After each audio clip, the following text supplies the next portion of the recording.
Okay, so the inevitable 2 seconds. Let me get some PowerPoint up. Wouldn't be a session without it. Um, and welcome to. Sorry, I'm just going to mess around with my display settings. Is that up clear as a single slide? Yes, David. Yeah, brilliant. Thank you. So, welcome to Demystifying Myths Around Heat Pumps, Session 1. This is one of 5. Um, it's a series we wanted to do on heat pumps. We felt it was needed, and I'll explain in a minute why. I would like to say the fact this is a free session was made possible by Ideal Heating. Ideal Heating do many things, but the heat pump business, they've been around for 100 years now. I think they started making boilers in basements and kitchens and heating homes and industrial units, and are still now and are very much at the forefront of the commercial and domestic heating markets. Ideal Heating, very, very grateful for sponsoring this, and it allows us to run this as a free session. So a big TPAS salute to you. Thank you. The chat I mentioned already be monitored, but we'll keep the questions at the end. There's a story here. We've got 3 speakers, and we actually had conversations with them. They know which bit they're doing of the story. So if you can bear with us, we're going to keep the questions to the end because there is a lot. I'm hoping that after session, speaker 1, you'll be like, "Oh, I got a question there," that it might get addressed as we go along. So we'll pick that up as soon as we can. And there'll be resources afterwards, a recording of this, some of the slides, things like that.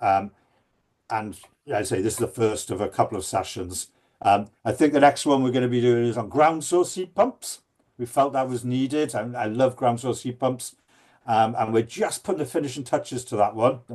Shitter is, and obviously Royal We here, Shitter doing the work.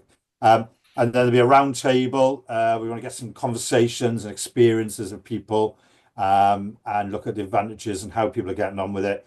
And also, we want to do something about how to speed up the deployment. What do we need to do? How do we work with tenants to get more acceptance? How do we get more case studies? What also is needed? It's the classic planning permission. Wales, I would argue, is behind England on planning permission, and we might cover that in a bit as well. So there is, I say, a series of this that Akshita has designed, and I hope to see you along our journey on this. And we need to be talking about heat pumps because there's a lot of misinformation. There's certain agendas around from other solutions. There's certain agendas around from certain parts of the media about a lot of misinformation about heat pumps. And I feel that was part of this session today to try and tackle some of that because we're seeing, rejection, tenants not wanting to have the work done. This is Tanya Jennings is one of my heroes in the net zero housing space. She works in London, doing stuff on a scale you couldn't imagine compared to Wales. And there's resistance and misinformation kicking around. We felt we need to do that because this is the way forward. There will be other solutions. There's not just one solution, but heat pumps very much should be the main solution for Welsh housing in the future. From now, really. A number have been in already. This is the standard solution in many parts of Scandinavia, parts of Europe, places like, there's probably much better people on this we'll talk about later, but places like Poland, when suddenly the gas crisis and Russia started becoming a bit interesting, their switch over to heat pumps just went through the roof overnight. They deliberately needed to get that energy independence and heat independence. So this is the way forward, and this is what we want to do. We have got more videos coming up as well on this subject. We were with Gareth Clubb, the director of the World Wildlife Fund for Wales, on his journey with trying to get a heat pump. He, like many people who live in a terraced house, and the planning permission has been very, very interesting and slow, tedious. There's some weird different things that he's had to do. And it's taken nearly 10 months or so to get planning permission. Well, if you had a boiler broken, heat pump or get another gas boiler, there is some things that we need to call out. And I know Welsh Government are working on it. So there's a video coming up probably next week now on that. So do look out for it. And I've said, and if you've been to the WHQS Unpacked series, the money is massive, the resource is massive. But as you'd expect from TPAS Cymru, if you don't include, engage, and excite tenants, you'll incur significant challenges in cost, effort trying to get entry, satisfaction levels. Tenant engagement is crucial to this. Tenant engagement is crucial to the success of decarbonising and retrofitting our homes. And I know that's what you expect from TPAS, but the evidence is backing that up. And we want to help and support tenants and landlords all across Wales. There are other things out there we're here to help with. There's a tenant engagement network for tenants. If you want to join that on Facebook, it's an interesting one. We're looking at other platforms because Facebook's coming a bit outdated for the moment. Yeah, please do that. And so let's move on. You don't want to listen to me. You want to listen to three quality speakers. It's been quite a long time in the making, trying to get these into one room because they really are, at the top of their fields and they really know their stuff. So as the slide says, we've got Bean here from the Heat Pump Federation, and I'm sure he'll explain what the Heat Pump Federation is, but the trade body for heat pumps. We've got Elizabeth here from Ideal Heating. And not just because she's our sponsor, but the fact is that she is right to the heart of this type of stuff, as is Jez with City Plumbing. Some of you may have met Jez before. Were you at our conference last year? I can't remember, but I know City Plumbing, there's a number of you there, weren't you? Yeah. Yeah, I didn't make it, but yeah, But you've been and is no stranger to TPAS. So yeah, without further ado, I might need reminding who was going first because I should have put this together. Who was going? I'm going first. Excellent. Right. So I'm going to hand over to Elizabeth, Head of Domestic Product Management. And over to you, Elizabeth. Thank you very much. Hi, everyone. Let's see. I'm trying to give we're going to see if we can get the text to work so I can move the slides. If not, it's going to be a next slide, please situation. I think I've just given you it. Okay, yeah. Super. Thank you. So hi, everyone. My name's Lizzie. I work for Ideal Heating. So we are a leading manufacturer of gas boilers and also of heat pumps. Heat pumps are obviously something that is growing in interest and in volume within our business. Our history is with gas boilers, but we actually have some part of our company is based in Europe where we sell a lot of heat pumps. So we've got plenty of experts on the topic. I've been asked to do a bit of an introduction about sort of what is a heat pump and why on earth is everybody talking about them. I've been told this is quite a mixed group we've got here. So forgive me if it's either not technical enough or too technical or everything in between. We've tried to cater for everyone. So just to give a bit of an introduction, let's see if we can get this to work. Okay, so why is everyone talking about heat pumps? So we know climate change is a really real challenge facing today's society. We know the average temperature on Earth has increased significantly, little over 1 degree since 1880, which is very significant, but most of that has been since 1975. And we know that it's the increasing cause of extreme weather and rising sea levels across the world. I'm not going to give a big lecture on climate change. We know that a lot of governments are very interested in how we reduce the impact of climate change. And to do that, we have to reduce carbon emissions. So the next question is, why on earth, if my slides will work, why does heating matter? Why does heating matter to net zero? Now, there's a graph on here, but don't worry too much. Just notice that a lot of that graph is the pink chunk, which is related to buildings. This is the UK's carbon emissions. And a large proportion of the UK's carbon emissions are attributed to buildings, whether that's lighting them, heating them, running them. And if we boil that down, heating homes can contribute around 17% of UK carbon emissions. So the challenge is, how do we heat our homes? Because nobody wants anyone to be cold, whilst creating less carbon emissions.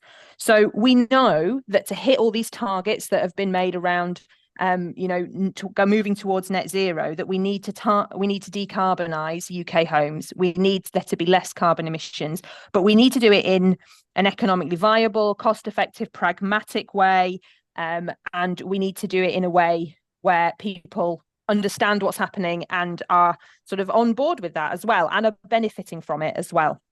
So what does the future of heating look like? So in my job, this is what I spend a lot of time doing, saying, well, what does that mean will be in people's homes?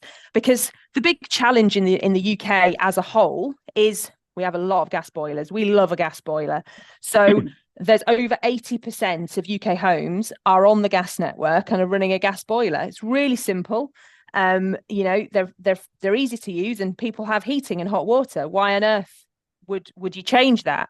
And the reality is that because we're burning a fossil fuel in the gas boiler, we need to move to a lower carbon technology. And that is electrification. So because the UK is now generating more and more electricity through renewable sources like wind. So where I am, I'm based up in Yorkshire. There's a lot of wind turbines in the North Sea generating clean electricity. Electricity is a decarbonised form of power that we want to use to heat our homes.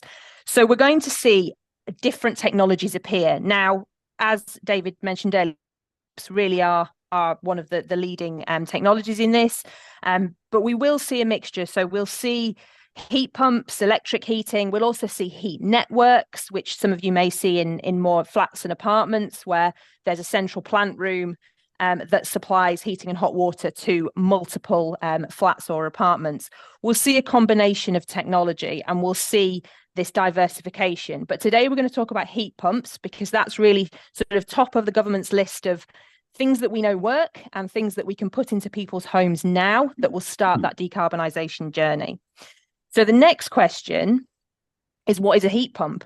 Well, they're a bit more familiar than you would think. So we already use heat pump technology in a wide range of places that you might not even realise. So our fridge freezers in our homes, the aircon in our cars, anyone who's currently sat in an office with the aircon going, that's using heat pump technology. And we can also use that same technology to heat our homes and the hot water in our homes for our baths, taps and showers. So heat pumps are familiar. They've been around for a long time. As David mentioned earlier, they're widely used in European countries for both air conditioning and for heating and hot water. In the UK, because we've had a lot of gas boilers, they've maybe they're not as familiar in terms of being used for heating and hot water. So just to give you a bit of an overview, how do they work? What's the secret behind a heat pump? So it's not magic, although some people do claim it is. It's not magic, it's a refrigerant. So they contain a liquid, which is called refrigerant. You might hear different types, R32, R290. It doesn't really matter. What matters is that their refrigerant is really sensitive to temperature. So where water has to get to 100 degrees so that it will boil and turn into gas, heat pumps do this at a much lower temperature. They take in energy from the air, even when we think there isn't much energy in the air. So they could be on a cold, I should have changed my slides, on a cold Welsh mountain, and the air will still have enough energy in it for the heat pump to extract energy and turn that into heat. So what happens then is, if we squeeze that refrigerant, then it heats up even more. So then we end up with hot refrigerant gas, and we can use that to heat the water that goes through our pipes and our radiators, or we can use it to heat water that can go into our taps and baths and showers. So it's a really clever technology, and it's using free energy from the air, which is what makes it so efficient. So this is going to be the big challenge. We've got a little video. Whether this will work or not, I'm not 100% sure. But this is basically what's happening inside. Oh, is it going to work? Has it got audio? Or... No, it doesn't have audio. It should just work. I don't know if you need to press it, David, or if I do. So what you can see here, this is what's happening. If you see a heat pump, and there were some pictures of one earlier, it's got this outdoor unit that looks like an aircon sort of a unit. It's got a fan in it. That's outside the house. And this is where this magic with the refrigerant happens. So air is sucked into the unit. It passes over that evaporator, and that's where it transfers energy from the air into the refrigerant, heats up the refrigerant, so it turns into a gas. We then squeeze it with the compressor. It carries on round and then transfers that energy into the water, which disappears off to your radiators. And then it comes round, turns back into a liquid, and goes around the whole cycle again. So in that outdoor unit, you just have this constant cycle of this refrigerant basically collecting energy from the air and putting it into the hot water that goes into your radiators round and round and round. So the energy it's using is actually free energy from the air, which is why it's such an efficient technology. So there's another video on the next slide, which just shows that in the context of a heating system. Let me see if we can get that to work. Let's see. Oh, can we move to the next slide?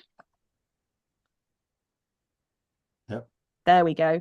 And then if we just press that one, there we go. So you can see that box outside the house, which has got the fan in, that's where the refrigerant's housed. That's where that magic cycle is happening. And then the hot water is going from that unit into the house, where it feeds either a hot water cylinder, which then heats the water that's going to go through into your taps and your baths, or it flows through pipes that's going to feed into your radiator system that's going to heat your home. So this is what we see, and that's why we see that fan unit, that outdoor unit outside the property. So the next question is, there's a lot of terminology with heat pumps that you hear about. So if we can see if I can get this to hop to the next slide. The next question is, what does that mean? So there's a lot of technology. When I say the heat pump's efficient, what does that mean? And what that means is we talk about the performance of the heat pump in relation to something called coefficient of performance, which basically means how much energy are we putting in and how much heat are we getting out? So you still need some power to power that heat pump. It's got a fan in, it's got a compressor in, it needs a bit of electricity. So it has an electrical supply. But for every 1 kilowatt of electricity that we put into that heat pump, we actually capture free energy from the air, which means that we put usually between 3 and 4 kilowatts of heat into the property for every kilowatt of electricity. So we're amplifying the power that we put into the house because we're extracting free energy from the air. So just to give you an idea, if you have a gas boiler, we also talk about the efficiency of a gas boiler. There we're burning gas and using combustion to heat the water that's going into your heating system.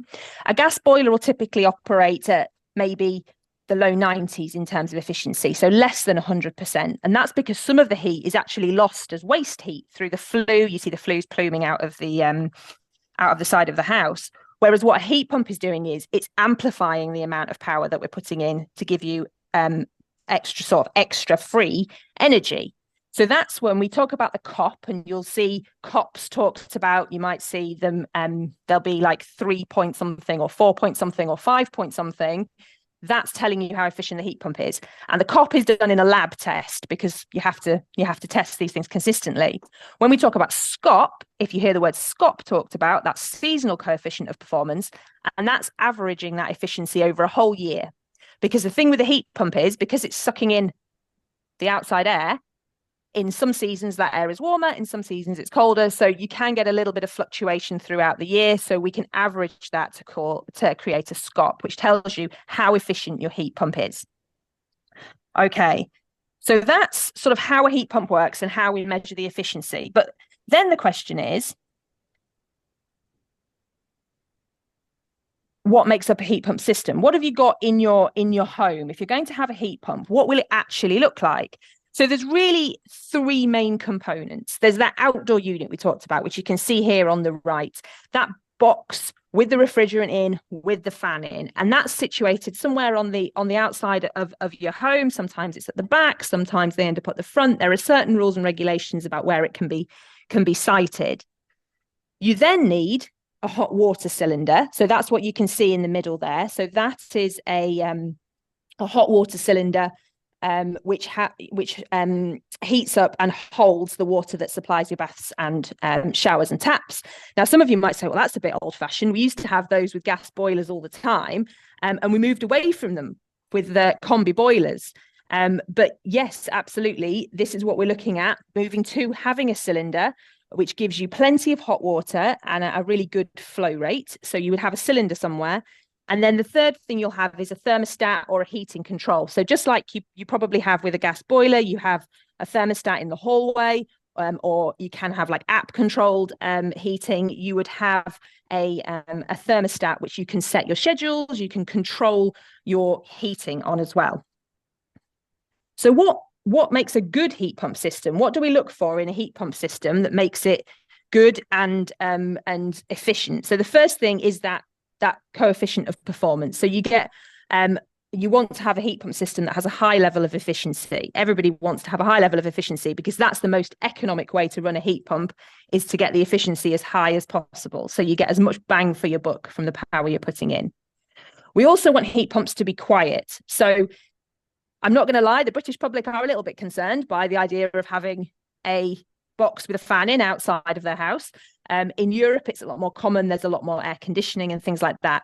But these units have been engineered to make them as quiet as possible. And you do see some heat pumps, for example, ours have third-party accreditations. So we have a quiet mark on our heat pump where it's been tested and validated by a third party, by the quiet mark, to say that it actually is a really, really quiet heat pump. We then look at things like dimensions and aesthetics. This is important when it comes to planning, which I know the guys from TPAS are going to touch on later. And also, nobody wants an ugly box outside their house. So we have to make sure that these heat pumps look aesthetically pleasing and aren't too big outside somebody's house. We also want to make sure they're easy to install. So with heat pumps, what we see gas boiler installers retraining to fit heat pumps to make sure that we've got enough installers, as well as heat pump installers. And we want to make sure that for them, the unit's as easy to fit as possible, because that reduces mistakes and makes sure everybody's happy. It also means that we can install them as quickly as possible as well. So there's a lot of work goes into making sure that these are plug and play essentially, and as easy to install as possible. We want hot and efficient domestic hot water. So we want to make sure that cylinder is really, really efficient, and we want to make sure that it heats up the water nice and quickly so that nobody runs out of hot water. And we want simple and easy to use controls. So we want to make sure that the controls that the householder is using are really simple. And also, and a lot of times, connectivity can be really useful. Even if people don't have app controlled heating, if the heat pump is connected to the internet, for example, where we are, our service team can then look at data relating to the heat pump. So if there is a problem, they can dial into that heat pump and perform some diagnostics remotely, which helps before an engineer has to go to the property. So that is what makes a good heat pump system. And then the last thing I'm just going to touch on, and this is touching slightly on the myth side of things, is how does that heat pump interact with your heating system and the rest of the house? And you'll hear referred to, and I think some newspapers love a good headline, as low temperature heating. And you'll hear heat pumps talked about, that heat pumps run low temperature heating. Well, to be honest, a gas boiler can also run low temperature heating, and that's the most efficient way to run any heating system, is to run it as a low temperature heating system. And the reality is that doesn't mean we want everyone to be cold. We're not saying to everyone, run your heating low and go and get a jumper. And that's how we're going to decarbonise the UK, because that's not the case at all. So when we talk about low temperature heating, we're not talking about the temperature in the room that's set by the room thermostat. We're talking about the temperature of the water running through pipes and radiators. Now, this means that traditionally, so gas boilers very traditionally have had what we call a flow temperature of 70 degrees. So we've blasted hot water through those pipes and radiators. Everything heats up real quickly. You can dry your pants in 5 minutes on the radiators. Everything's great. You shouldn't be putting your pants on the radiators if you want to have efficient heating anyway. But what a heat pump does is it runs water of about 45 to 55 degrees through those pipes and radiators. So it's not that low. You probably wouldn't want to have a bath in it. Let's put it that way. And the room thermostat is still set to the same temperature. So if you want to set it to 21, it's absolutely fine. It can be set to 21. All it means is we have to make sure that the radiators and pipes are sized correctly to enable the room to heat up to that temperature. Because as long as the radiators are sized appropriately for the room, you can run water through them that's 45 to 55 degrees and the room will still heat up to the required temperature. This is why it's really important when we look at installing heat pumps, we do a survey of the house and we look at the individual property, because anything could have changed over time. People replace radiators, people add double glazing, people upgrade bits of the property. So it's really important to have an individual survey done on a property to make sure we understand what's needed to the heating system. It could be that some of it needs upgrading. It could be it's only one radiator that needs upgrading. It really does vary. But basically, when we talk about a low temperature heating system, we're talking about the flow temperature through the pipes and radiators. And if the radiators are sized properly, and that doesn't necessarily mean we need enormous radiators that cover the entire wall, and you'll never get any furniture in. It could just be that we go from a K2 to a K3 radiator, so it's just a little bit deeper or something like that. So essentially, the room will still be the same temperature. It's just the flow temperature through the pipes. And with a gas boiler, it's exactly the same. If you can turn that flow temperature down slightly from 70 to maybe 60 or something, it'll run your gas boiler more efficiently as well. So this isn't a concept that's unique to heat pumps. It's actually good practice when it comes to running a heating system as well. So that is, I think, the end of my slides. We have one last slide, which is a case study of some of our heat pumps that have gone onto a site in Worcester, which I thought would be interesting for people to see. I'm not sure, hopefully the sound's going to work. If it's not, we can send a YouTube link out so people can see this case study sort of in your own time. So I don't know if we can try and get that to work, David, and if it doesn't, then we can just move on and we can forward a link separately, because I don't know if the sound's going to go.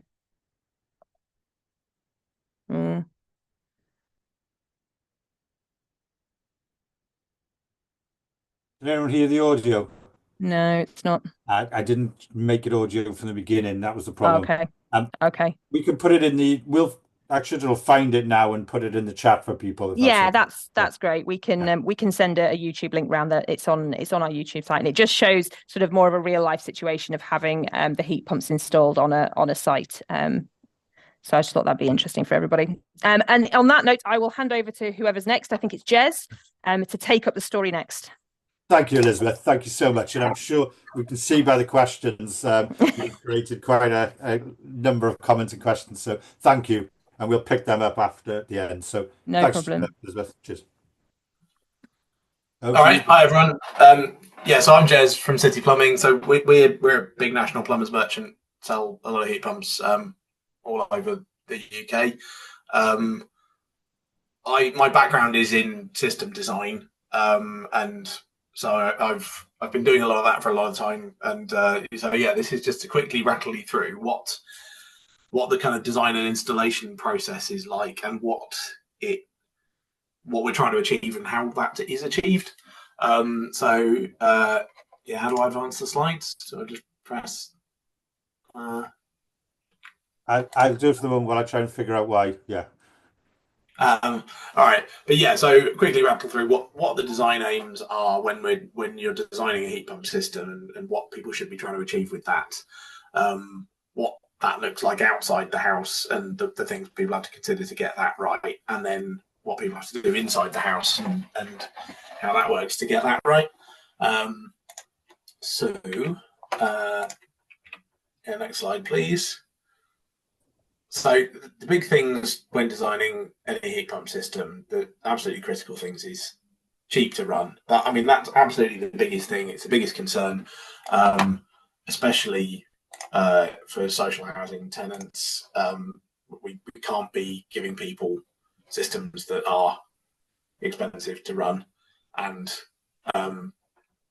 we have to get that right. So the big part of that is the heat pumps are more efficient the cooler you run them. So this graph is the kind of listed efficiencies, SCOPs. So this is annual average efficiency for the heat pump for a popular model of heat pump.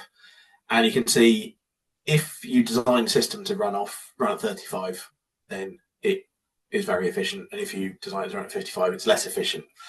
Now, I've kind of done a running cost bit here about how efficient the heat pump has to be cheaper to run than a boiler in the UK, which is what this orange line is. So based on current price cap in the UK, you have to be more efficient than that line, which is about a SCOP of about 3.4 for the heat pump to be cheaper to run than a boiler. So that means you really want to be designing it for 45 or less to make it definitely cheaper to run than a boiler.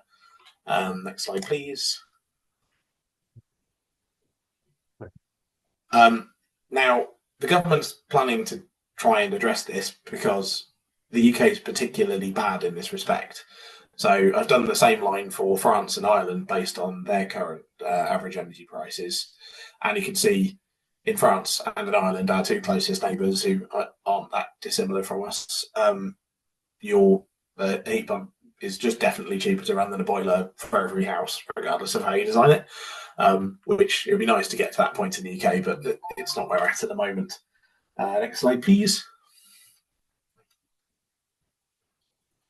So what does that kind of look like in terms of radiators in the house? Now, I'll do a bit more about radiators later, but radiators obviously have to be bigger to put out the heat. So say we've got a room where its peak heat loss is 600 watts, which is kind of typical-ish for a normal living room in a reasonably well-insulated house. To get 600 watts out of a radiator, you've got a K2, that's a double panel radiator that's 800mm wide, 600mm high, with 50 degrees flow going into it. But if you put a bigger radiator in and run at 40 degrees flow, then it's a bigger radiator, but it's 17.5% cheaper to run, according to those SCOP numbers. So you can see there's a lot. It's fairly straightforward. People often talk about insulating houses to make heat pumps cheap to run, but it's really about making radiators big enough. Now, you do kind of hit a practical limit sometimes, but it's absolutely the biggest driving factor is whether you can get enough heat emitter in that the heat pump can run nice and cool and therefore be nice and efficient to run. All right, next slide, please. The other kind of factor of this is I've talked about flat tariffs there, but actually some of the energy companies are innovating in this space and coming up with clever ways to make heat pumps cheaper to run. So this is the Cozy Octopus tariff, and this has 3 cheap periods in the day and a little expensive period. But actually, you can heat your house up enough in that cheap period in the afternoon that your heat pump can be turned off during the expensive period, and that can really bring down the running cost of a heat pump because it gets a lot cheaper to run.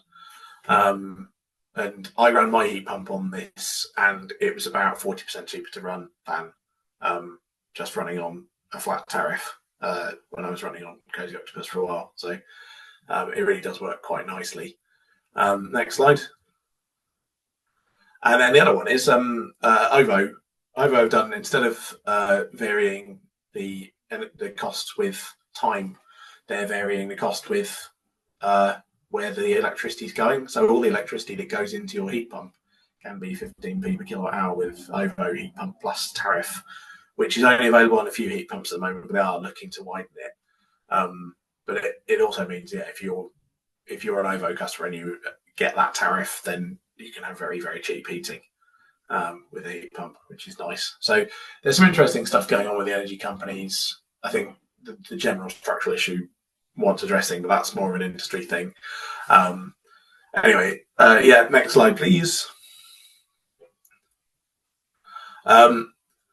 So that's. I mean, I've talked a lot about heat pumps being cheap to run because I think it's a major concern, and you do see horror stories of where it's gone badly, and heat pumps are very expensive to run. That is the tiny minority of heat pumps, but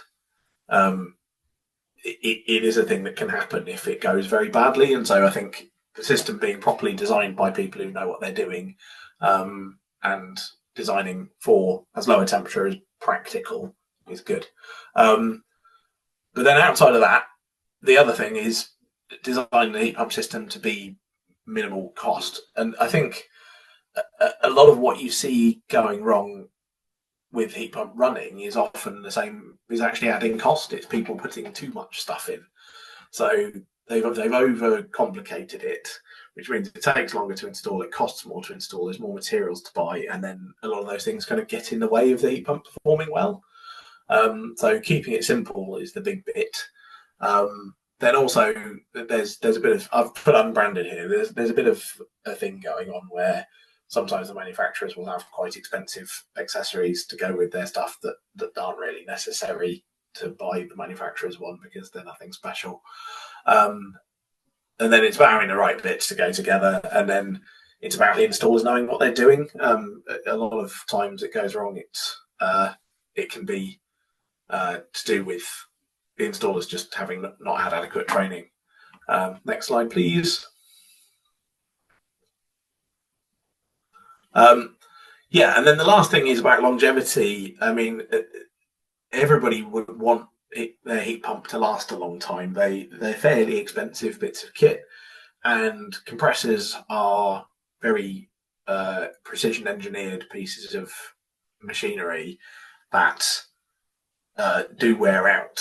And so designing the system to have to not cycle too much, so as not to turn off and on too much unnecessarily, is a big design factor. And that's about designing for the right temperatures, having enough water in the system, and then commissioning the heat pump right so that it runs nice and smoothly. And then the other things about making the system last a long time is getting the water quality right, so there's not corrosion and detritus and things like that going on, and then also getting the servicing and maintenance right, getting it regularly looked at, checked up on, maybe remotely monitored, to make sure that problems are caught early, because even the best system needs maintenance. Next slide, please. So here's a bit of a thing about water content. I went and found some systems being monitored to see what they're doing, and I found one with a very small water content in the system. And what happens is the red lines on that first one, you can see that they're shooting up really high.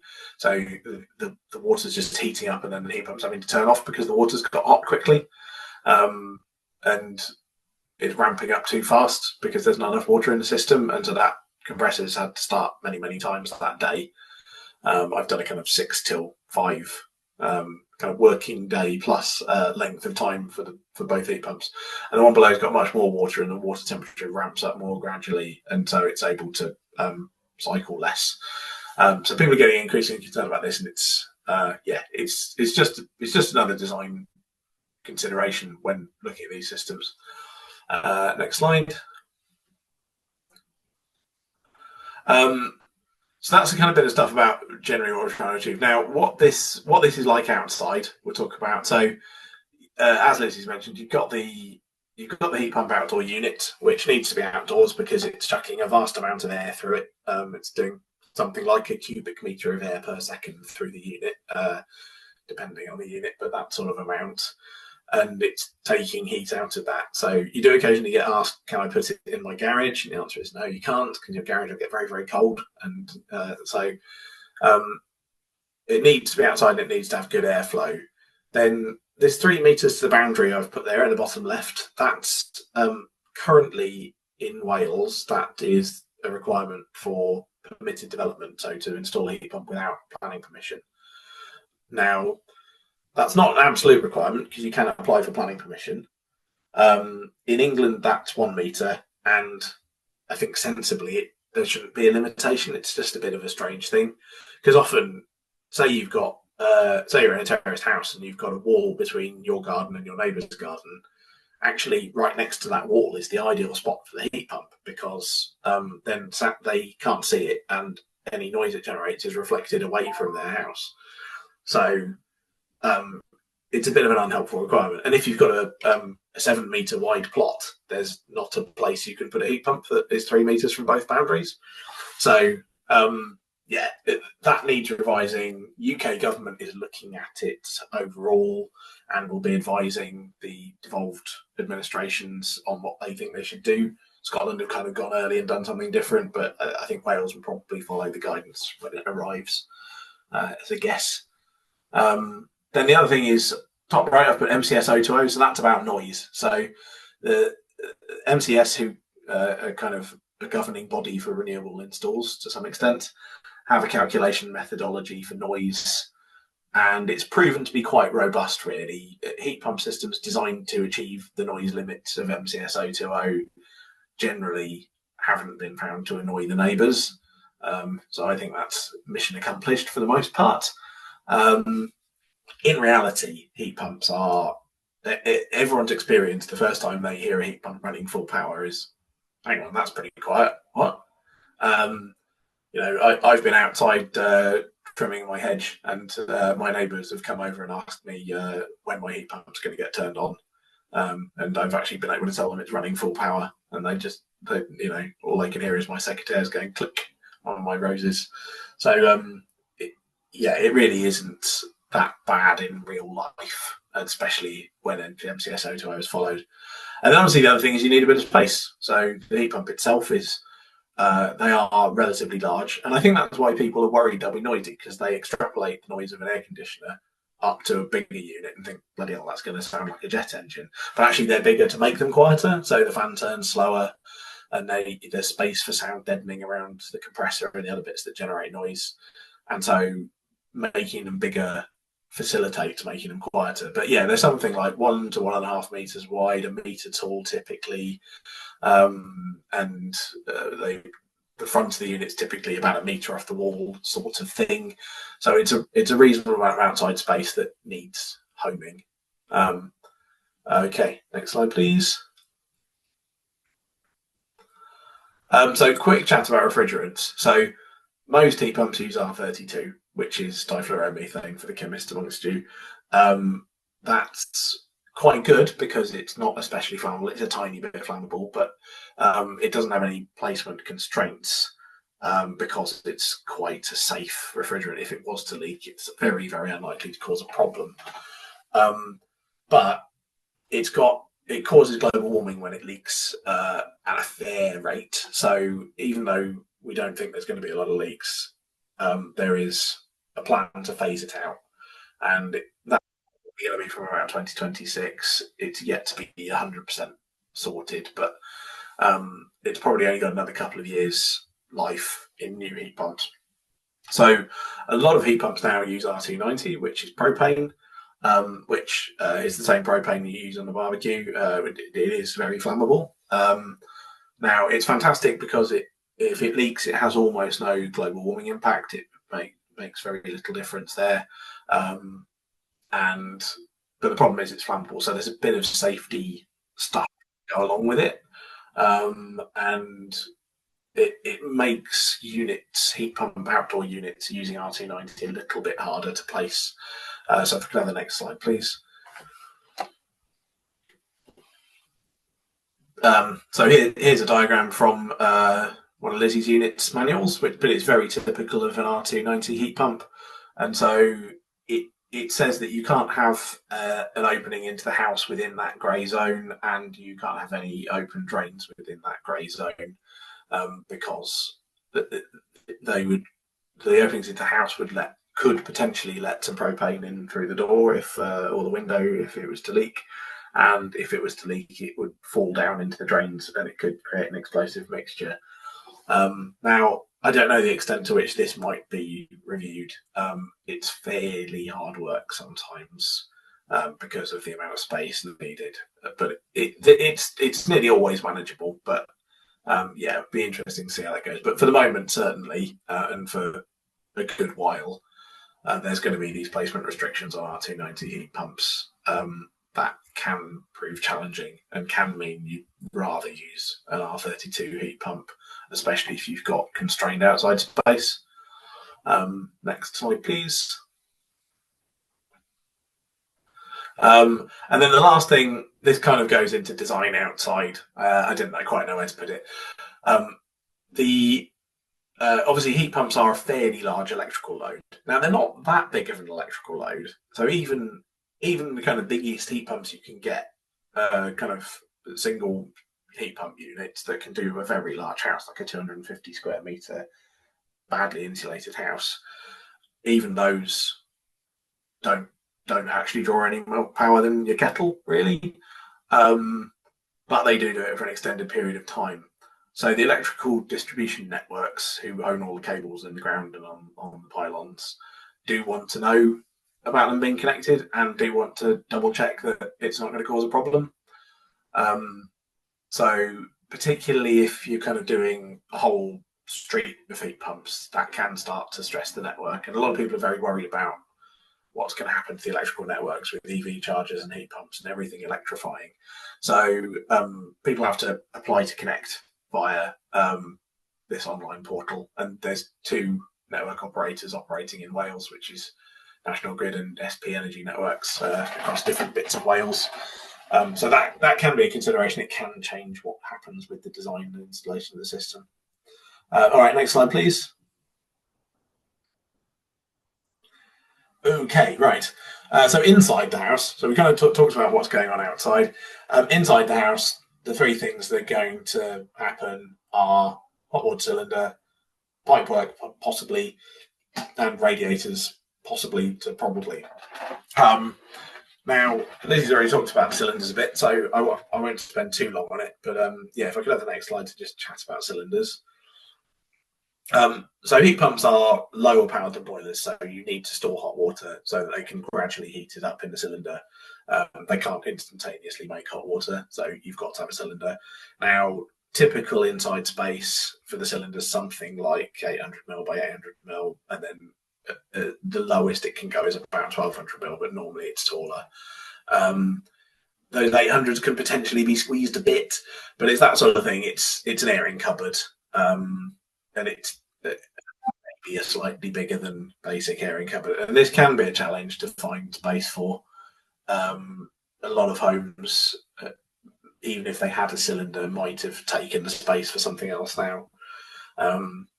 So this can be a bit of a design challenge, but it's unavoidable. There's things you can do to help, but fundamentally, it's part of the system design that is needed.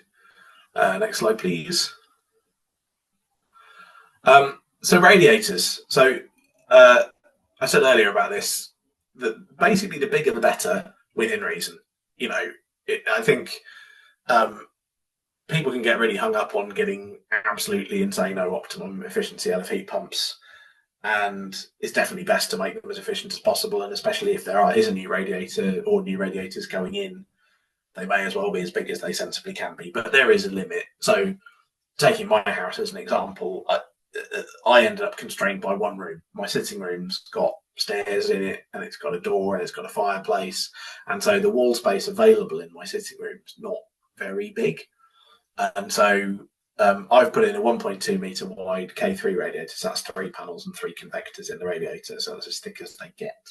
That just fills the one available space. And that just meets the heat loss of that room when it's super cold outside, running at 45 degrees. So that's kind of set the temperature my heat pump has to run at in the coldest weather, because I just couldn't figure out a way to get a bigger radiator into that room. And then the radiators in other rooms are fairly straightforward. In fact, I mean, you can see the one behind me. I'm in an upstairs bedroom, and it's actually an 800 by 600 K2, like my first example there. It's a fairly sensible, modest radiator. It's narrower than the window, and that heats my house running at 45 when it's at -5 outside. My heating runs at 45. So yeah, but the bigger you can make them, the more efficient the system will be. So I think it's about targeting as low of a temperature as possible on the radiators. Next slide, please. So the next thing is pipes. Now, I won't spend long on this, but essentially heat pumps like to run at a narrower temperature difference so that the flow out is closer to the flow back to the heat pump than with a boiler. Boilers typically run at 10 degrees or more difference between the flow out to the radiator and the flow back to the boiler. Heat pumps like to run at 5, so it's twice the flow, which is 4 times the pressure drop if you keep the pipe the same, which actually often is just fine, but sometimes isn't. So you can need some pipework upgrades when a heat pump system is put in, particularly on the kind of main pipes. So if I can have the next slide. What this is, oh, it's horribly black. I assume anyway, yeah. I don't think there's anything on. I can't see what's on there. Yeah. Yeah. Okay. It's not translated properly. But essentially, what would be on that slide is a really simple cheat sheet that City Plumbing gives to installers that says how much heat you can shove down different sizes of pipe, and it's a nice, quick, and easy method to get the pipe sizes right. But actually, you can get quite a lot of heat down quite small pipes, really. So 22 mil copper pipes, you can get up to 4.8 kilowatts down them. So we've been doing designs for a social housing provider recently, and none of their houses have heat losses over 4.8 kilowatts. So none of the pipes in the house have to be bigger than 22 mil, which is a fairly typical pipe size. They have had to have a few pipework upgrades though. All right, next slide after that one then, please. Back one. Talking about that, so these are well insulated 2 and 3 bed homes. A typical example might be it's about 70 square meters and it's well insulated, so the heat loss is actually about 40 watts per square meter. So that's 2.8 kilowatts peak heat loss, which is means the whole place could be heated by a fan heater. It creates an interesting challenge that's kind of specific to this type. It also applies to new build homes, but the heat loss is actually below the minimum capacity. The peak heat loss, when it's really freezing outside, is below the minimum capacity of the smallest heat pump you can get a lot of the time. And so what you find is that you have to kind of design the system a bit funny, and we have to design the system to have deliberately large amounts of water in so that the heat pump doesn't end up cycling too much, which is it's a bit of a funny quirk of certain house types. Next slide, please. So what we've actually done for them, so here's the water content of some of those radiators for that 600 watt output, and I've now added on another one, which is the radiator looks like if you're running at 35 degrees flow, so really low, really efficient. You actually get 16 litres in that radiator and 9 on the 5.5 in the smallest one. And so it actually helps with the longevity of the heat pump and smooth running, as well as the efficiency, if we can really supersize the radiators. So we haven't managed to get that on down to 35 because of practical considerations, but it's just an interesting thing that kind of designing for those systems. Okay, next slide, please. Sorry. So that's that was my last slide. So I harped on about radiator sizes a lot, but in some ways, a lot of this is about radiator sizes, and a lot of people like to talk about insulation, but really it's about radiators. So anyway, over to Bean, who I think will be covering. Thank you, Jez. I that's certainly what I'm talking about. These supersized ones, I was like, wow, maybe the actual design of the radiator needs to change. Is it? I've seen with City Plumb before skirtings that have got heating in them and all sorts of. Maybe that's the next part of the innovation, isn't it? The how we define a radiator. Yeah. I mean, my point is you don't have to go nuts. If you can design it to run at 45, it's definitely cheaper to run than a boiler. And but the more you can do to run it cooler, the better it is. And especially in situations where you're doing a completely fresh install, may as well just try and go as big as you can. Yeah, excellent. Thank you for that. I'm sure it's also generated a number of questions. This has been most questions we've had in a session for a while. And I'm going to hand over to Bean now, who's going to talk about some of those myths, and I think might address, and I know he has been answering some of the questions in the Q&A. So over to Bean from the Heat Pump Federation. Lovely. Thank you very much. So look, I'm acutely aware that we're edging forward on time, and I think it's really important that we give your listeners, your attendees, time to voice some of their questions. So I'm going to power through probably fairly quickly. Quite a bit of the material that is set around myths has already been covered by both Lizzie and Jez, so that won't be too much of a problem. I've been making copious notes about what's being said and the things we need to talk about. Very, very quickly, the Heat Pump Federation is fundamentally a lobbying organisation. So it is a trade body, but it was established to press government for policy, which allows our industry to electrify as much heat, cooling and process heat for industry as we possibly can, because electrification is the way to decarbonise. And I had a quick look at the carbon intensity of the national grid at the moment as Lizzie was speaking. So in building regulations, until June 2022, the figure in building regs for carbon intensity of the national grid was 519 grams of CO2 per kilowatt hour. Don't worry about the units. The important thing is cling on to 519.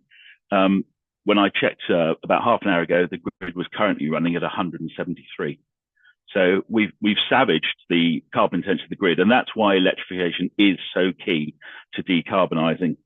And when the government claims that the UK has decarbonised faster than everybody else, and we've cut our emissions in half, what they're referring to is the grid, because we've done a lot of really good work on the grid, but absolutely nothing on heat yet, really.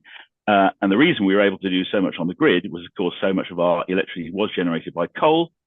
It used to be about 85% coal. The last coal-fired power station is being closed on the 30th of September. So we will be coal-free at that point. And we've effectively been coal generation-free for ages. Can you pump up the first slide, please? So I've just got a few sort of heat pump 101 type slides here to reassure people that there is a heat pump solution for everything. So I saw there was a question about flats in the chat, and we will come to that. But look, there is a heat pump solution for every building. The government has been funding something called the Heat Pump Demonstrator Program, run by the Energy Systems Catapult.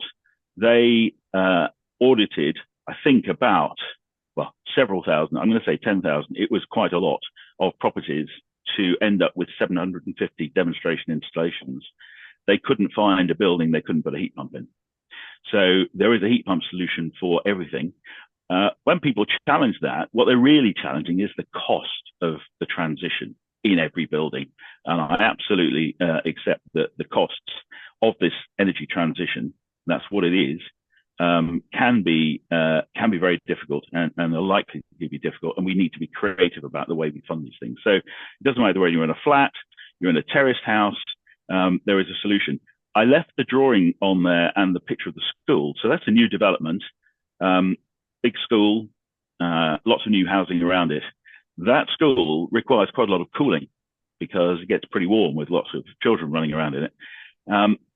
When we're cooling a building with a heat pump, what we would typically in this country refer to as air conditioning, the waste product of cooling, and you will know this if you put your hand around the back of your fridge, the waste product from cooling is heat. So in a heat pump system, we can capture the waste heat from cooling a commercial building and put it into a centralized heat network system and provide much more efficient hot water to the residents in the housing. So we've got to be much more sophisticated in the way we consider waste heat. Next slide, please.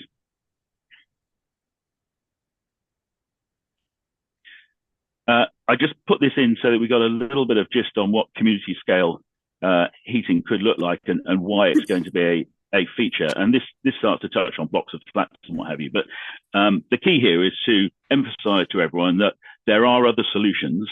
So anybody who thinks they've got a property type that is not suitable or less suitable for a single air source monoblock unit doing just one building, there are lots of other solutions. So just running very quickly around this one, the top left hand, that's a big site in London. That's harvesting heat from the tube network. It's harvesting heat from the aquifer. And you said you were going to be talking about ground source in a later edition. The top right-hand corner, that is the centralized plant for a village in Cambridgeshire called Swaffham Prior. That's a high temperature network. So the big centralized plant outside the village, piping through the village. Bottom right hand is I think they're 5.2 megawatts of heat pump on the River Clyde, using the River Clyde as the energy source. And the one in the bottom left is in Bristol. So lots of other solutions to make sure that we can capture everything. And there's a lot of work being done in and around Wales with district heating solutions, heat networks, using heat pumps, using various energy resources, redundant coal mines, etc. Next one, please.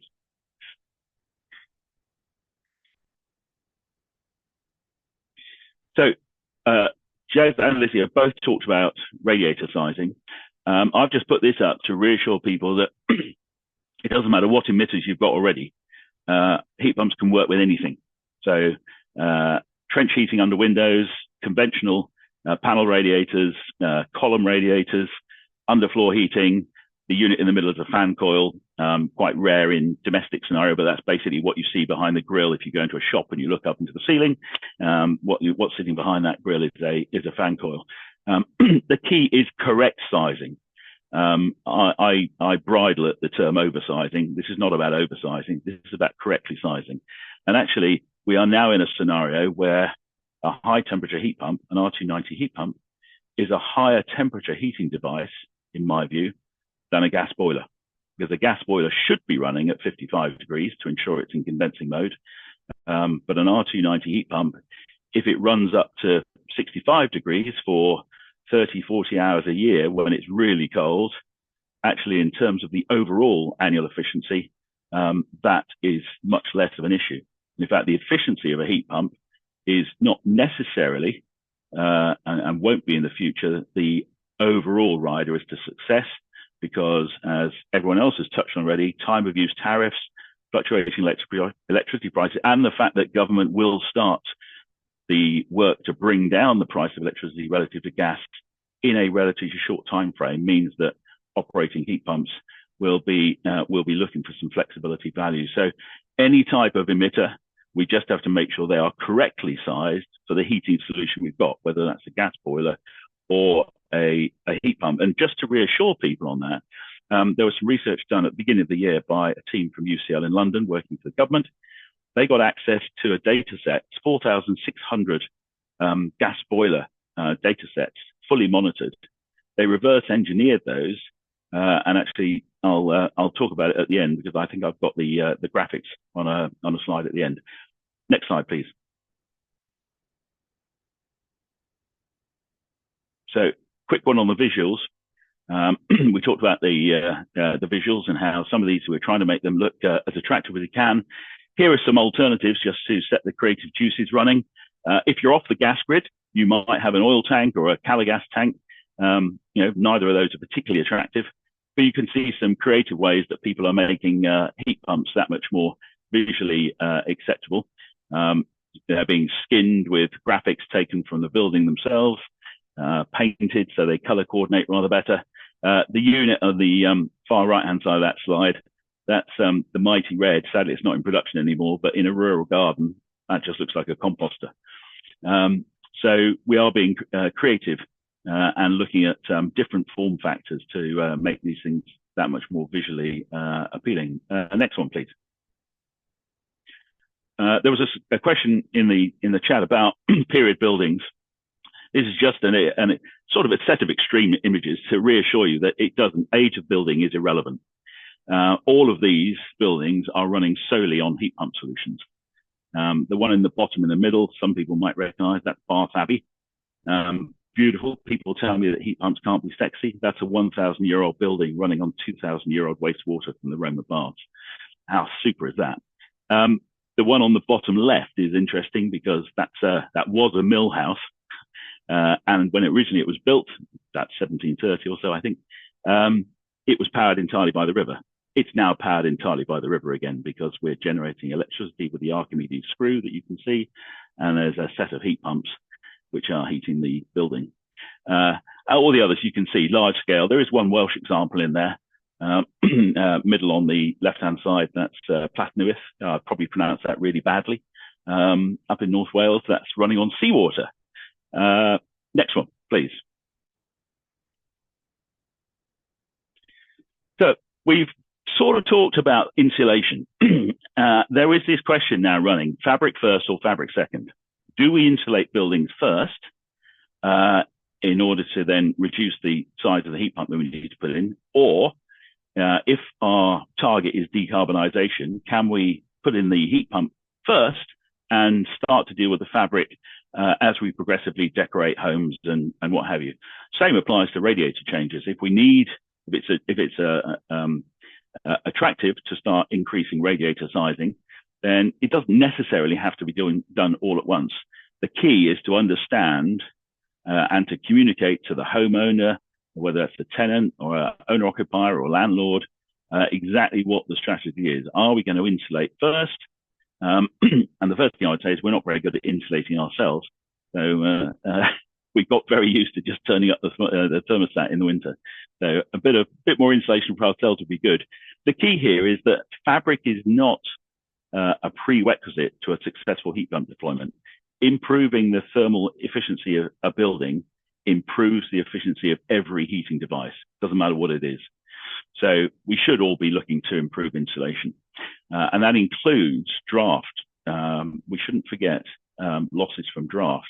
Draft for buildings is like wind chill for us. It strips heat pretty quickly. Loft insulation, very low cost intervention. We really should be doing it. We talked about high temperature heat pumps already. That provides choice. If you can run a high temperature heat pump, you've got the choice to start with fabric second. And as you improve your fabric, you will just bring that target temperature of that heat pump down and improve the efficiency over the time that you're improving the building. And insulation, of course, comes in many forms and many budgets. Some of it can be very expensive, but some of the interventions are low cost. So loft insulation, draft proofing, very low cost, incredibly effective. And thermal imaging, of course, allows you to identify where your biggest losses are so that you can tackle those first. And sometimes you will be able to see in the thermal image, the shape of the radiator through the wall. And there are some relatively easy interventions to put behind the radiators to reduce that loss in a simple and cost-effective way. That very leaky building you see there is, for those who are interested, that's Guildford Cathedral. Next one, please. So I've just provided a few points of research and interest here. We talked about noise. Nesta has done quite a bit of work now on noise, and particularly on the noise from cumulative air source heat pump deployment. So you can go and have a look at that report. Essentially, they found that because noise is a logarithmic issue rather than a straight line issue, that the cumulative impact from multiple heat pumps in a neighborhood is actually very, very low indeed. Pump Chic allows you to use your mobile phone camera and drop in the image of an air source heat pump around your building. So you can walk around your building with your camera, and it will allow you to sort of put the image up and say, oh, what does it look like if I put it there or there? So that's a bit of fun. There is a sound feature on that website too, but I think you've got to be a bit careful because, of course, if you can't hear it and you turn your mobile phone volume up, you will get a distorted view of whether the heat pump is noisy. So I'd be careful about the noise bit, but it's certainly an interesting way of looking at what they're going to look like in certain locations around your building. Heat Pump Monitor, that is a website run out of Wales, actually, North Wales, where some installers are now fully monitoring their heat pumps using a specified system, and those are now being reported on it, effectively a league table. It's not been running, it's been running for about a year, so we're beginning to get some annual statistics through, but quite interesting to see the achievements that are being put together by some of the best heat pump installers in the land. And then on the radiator sizing, I promised you this graphic display. So this is taken from the UCL research, and it shows the density of buildings for different flow temperatures, different demands, so power demands, which effectively relates to size of building and insulation levels. And most of the domestic housing in the UK sits at around 8 to 10 kilowatts on average. Social housing tends to be a bit smaller, so it tends to be a bit lower capacity. And you can see that the density of these 4,600 systems that were analysed is such that at 55 degrees, you've got 31%. You could turn those boilers down to 31% quite comfortably. Turn the boilers down to 55 degrees and you're covering with no radiator changes at all. If you allow that high temperature heat pump to run up to 65 degrees, you can see that actually you're picking up probably around getting on for 70% of those buildings with no changes at all. So it really does show you that the issue around radiator sizing is actually not as critical as some people like to present it. Yes, we want to run them slower if we can, lower temperature if we can, as everyone's explained. Last slide, please. So comfort and air quality, just very, very quickly, because the comfort thing is difficult. We have got to find a way of making people want to take the energy transition.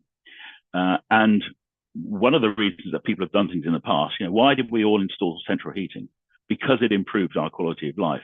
And incidentally, of course, that was all self-funded and significantly more costly per property than putting in a heat pump solution.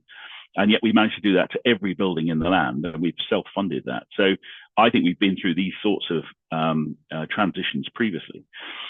But most of the people that you talk to who have a well-designed, well-functioning heat pump system that's fully weather compensated, so it varies the flow temperature to keep the house at a nice even keel, will tell you that the comfort level is an improvement. It's a bit similar to those drivers of electric vehicles will tell you it's just a better driving experience.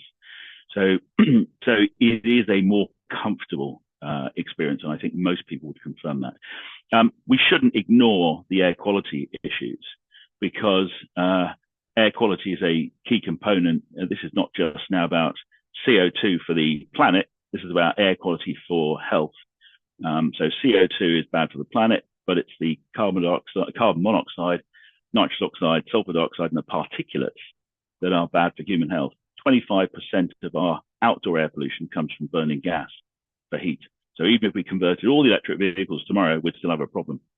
Heat pumps are zero emissions at the point of use.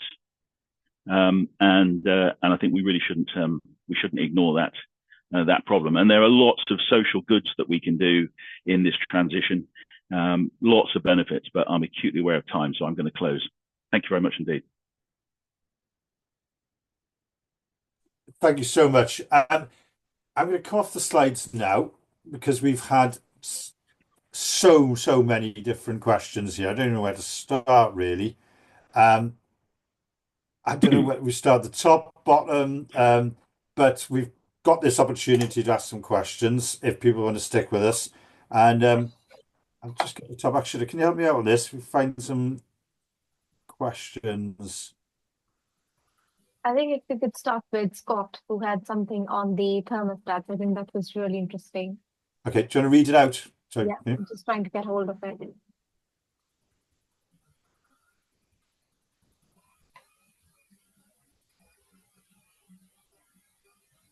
Can I ask, while we're doing that then, I put one on about, does the position of the heat pump make any difference? Because it was when I first went to see some, they were down between the two alleyways of a semi, and I was like, surely you want the sun shining on it? And they were like, no, you're really not getting this.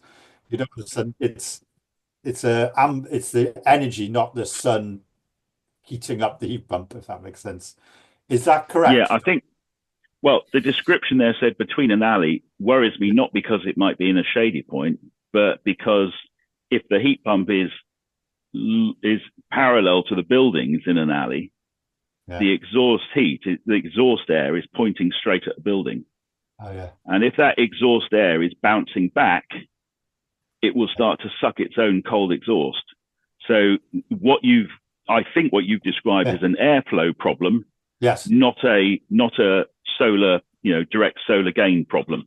Right. So you have to make sure that there is clear airflow, not only for the incoming air at the back, but you've got to be able to dissipate the cold air coming out the front, because if a unit starts to suck its own cold exhaust, you are on a slippery slide to nowhere.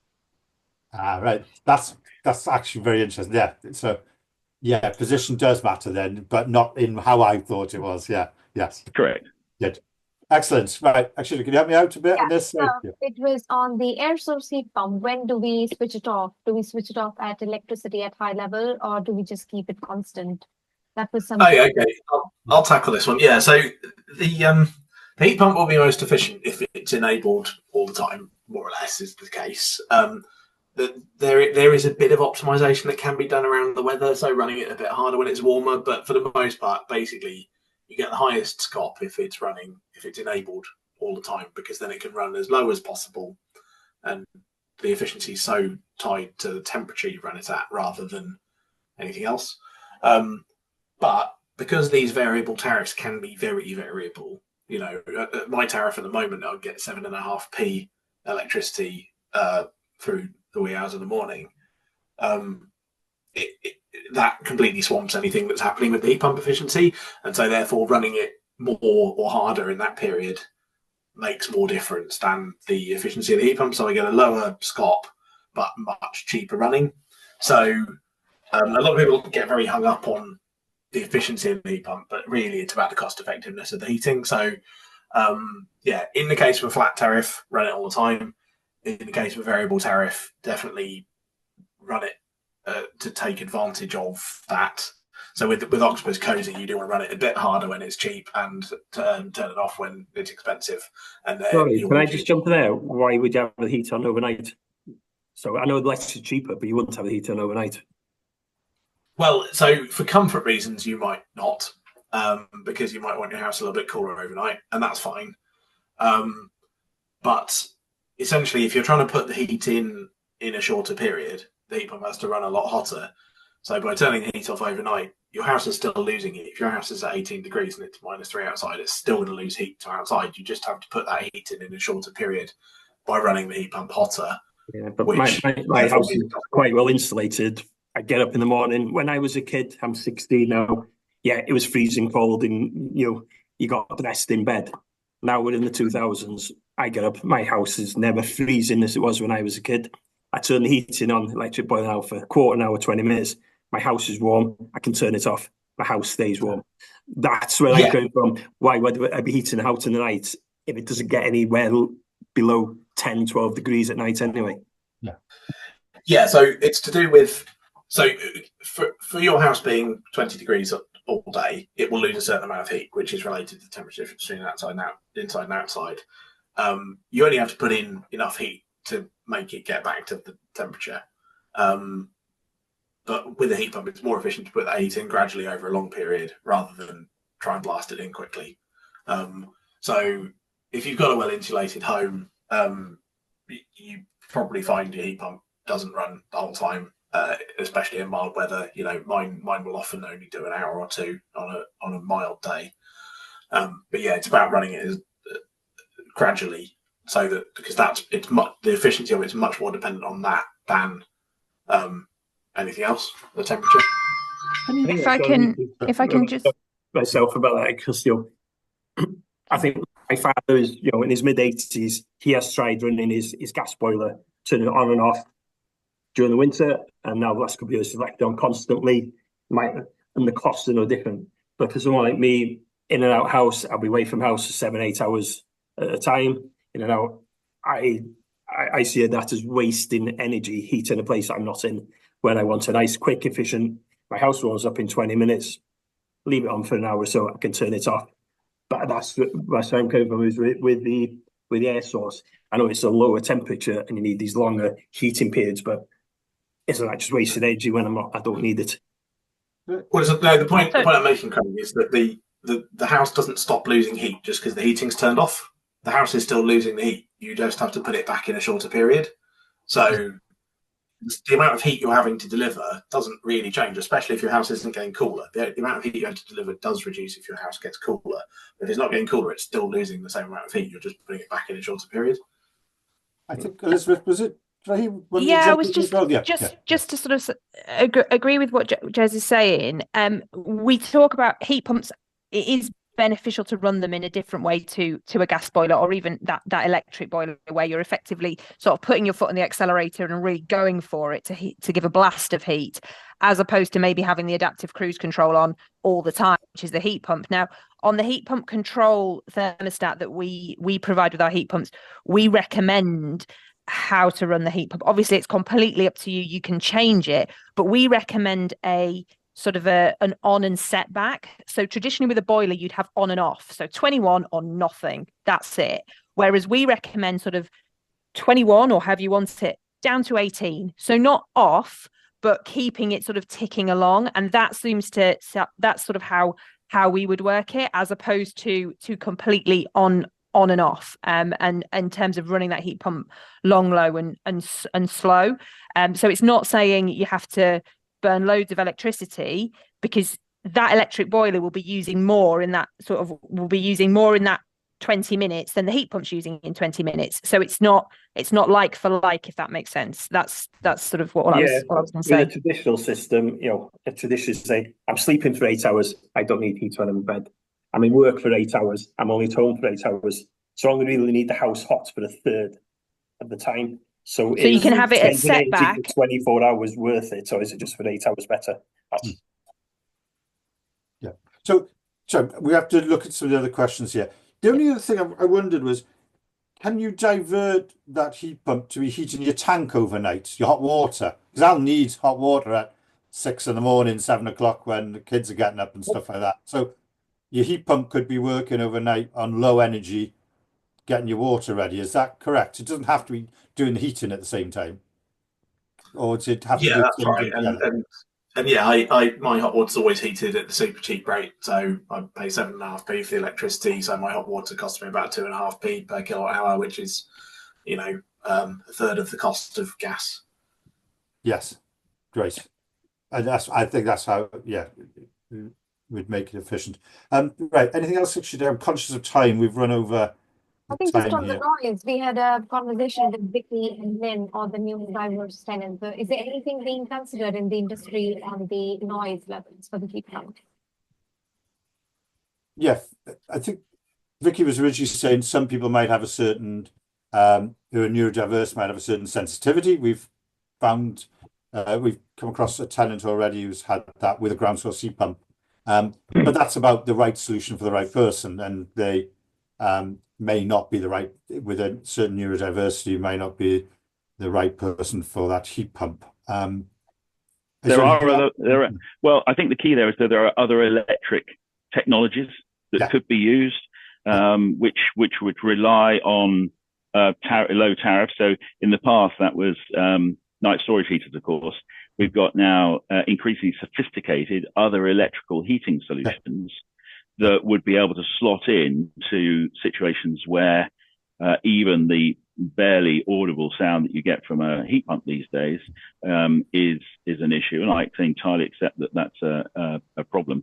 I feel it myself, to be honest. I don't have a problem, but if I go into a public loo and I put my hand in those blasters, even I'm thinking, good grief, it's going to upset a lot of people, that noise. The other thing to bear in mind is, of course, a lot of what people pick up is not noise, it's the transmissive. You would perhaps describe it as vibration. It's not quite vibration, but that's about correctly mounting. And some of that may not be coming from the heat pump. It might be coming from the circulation pumps. So the heat pump might not be the problem. It might actually be the circulators. So if you've got pumps that aren't mounted correctly, that don't have anti-vibration mountings on them, you may find it's the circulation pumps, not the heat pump, that's causing the problem. You're absolutely right on that, because the more I think about it, I was with that tenant that day. We were indoors in the kitchen where all the equipment was, so it may not be the actual ground source heat pump. It might have been the I've seen that in the past where the heat pump's been getting the blame because it's the new thing that it must be the heat pump because that's the new bit. Actually, it was the way that the circulators were mounted. Yeah, interesting. Yeah, and I think that came on then to a question about cumulative noise. I think Lynn was asking if you had a 50, 60 person estate, would that create but I think you covered that. I think Bean covered that. There is a study that's been released, a paper by Nesta. We could send you the link to it, David, so you've got that, where there was some work done on multiple heat pumps in one location. Yeah, the link's on one of my slides. Also, you should know, Jez mentioned MCS 020, which is the current standard for assessing noise. That is currently being reviewed, and that is now being reviewed with input from specialist acoustics engineers in order to reassure local planners that we have a robust mechanism that is going to ensure that we don't end up causing a problem. And as Lizzie says, devices are getting quieter and quieter all the time. One of the planning constraints that is likely to be lifted under the review of planning permitted development rights in the UK is the current 0.6 of a cubic meter volumetric limit. Now, if the machines can get very slightly bigger, the manufacturers can potentially put a bit more acoustic protection in them, and they'll probably get quieter. So there's lots of things that will drive improvements in that. But I think a lot of people would be very, very pleasantly surprised now if they were going to go and listen to a current generation air source monoblock heat pump. I think that they would struggle to know whether it was on or off. Yeah, Susan and I went to Octopus's innovation lab there, where they have soundproof rooms, and they were testing different heat pumps. And we're in a totally soundproof room, and it was like, this isn't, again, it's about the mountain and the maintenance and things like that, as I say, rather than the machine itself. Yeah, absolutely. It's like everything else in life. If you look after it, it'll look after you. And so Tracy Roberts asked, what's the life cycle of a heat pump? I guess it would argue that might be the issue, is how you maintain it and how you set it up. But what is a typical life cycle of a heat pump? Lizzie's probably better placed to answer this from a manufacturer's perspective, but typically we would say around about 15 years for an air source monoblock, maybe 15 to 20. Ground source obviously slightly longer because they're inside the building rather than outside. But compressors are usually rated on starts on the number of starts. And so if the design of the system is good and it keeps the number of compressor starts down, we're normally aiming for about 3 an hour. Jez might comment on that. Then the longevity of the heat pump will be pushed out. And like everything else in life, you buy good quality kit, you'll get a good outcome. Elizabeth, Jez, we would say that the design life of the heat pump is at least 15 years. Again, like Bean says, it's about installation and maintenance. If it's installed correctly and commissioned properly in a good installation and is then serviced on an annual basis, then very much so. The hot water cylinder, that's the outdoor unit. The hot water cylinders tend to last a lot longer.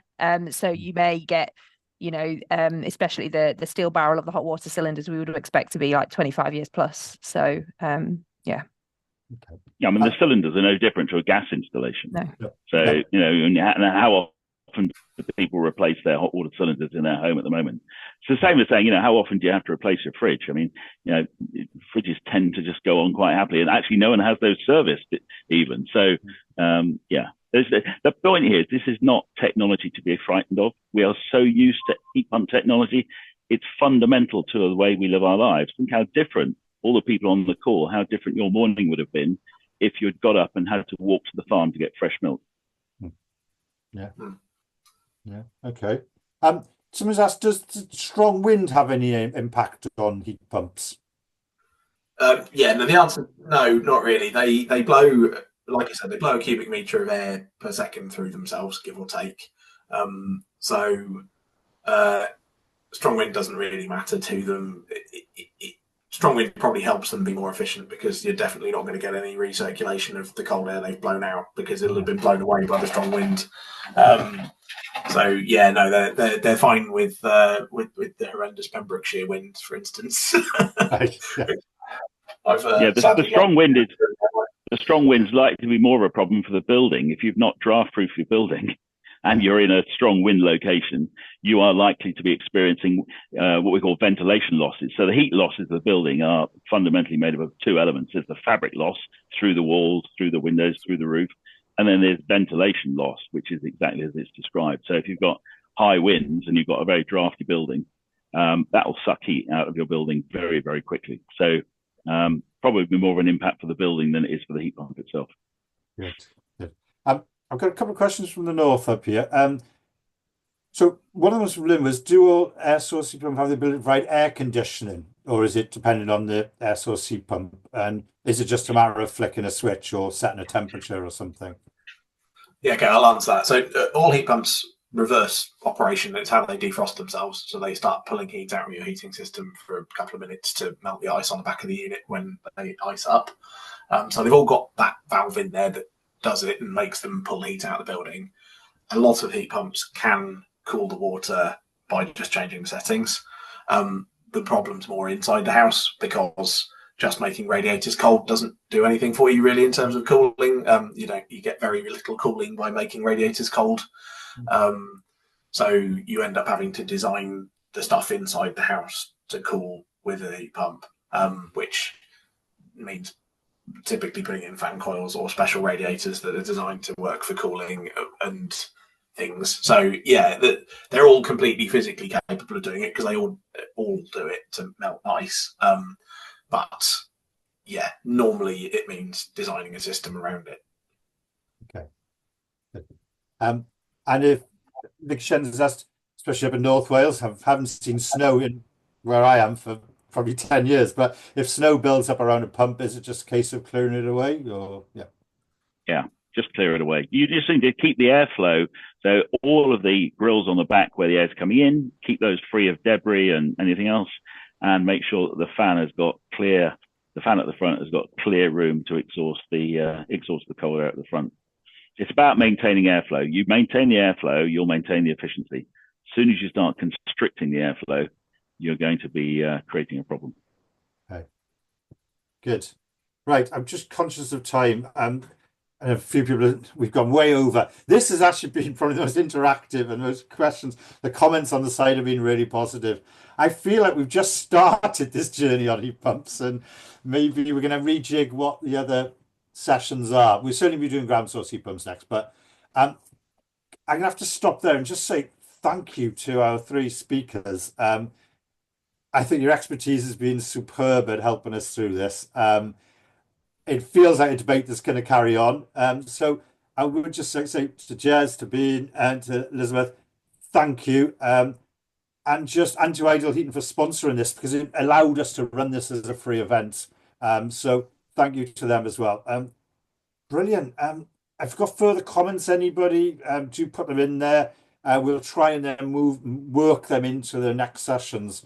I'm not 100% sure when the next one is, but we're going to be putting that out soon. I think we were just waiting on one person. Thank you all. You've made this a great session, and we're going to be saving all the chat and all the questions and, as I say, working on it and keep this conversation going. I think it's really important. We are going to be able to heat pumps, so we need to keep this conversation going. We need to keep break down some of these issues, recognize where there are legitimate concerns, try and myth bust when there are misunderstandings, because this is going to be our heating solution, for Wales, and it's a great one when it's done right. So thank you all. Appreciate you all coming, and we'll continue this. Thank you.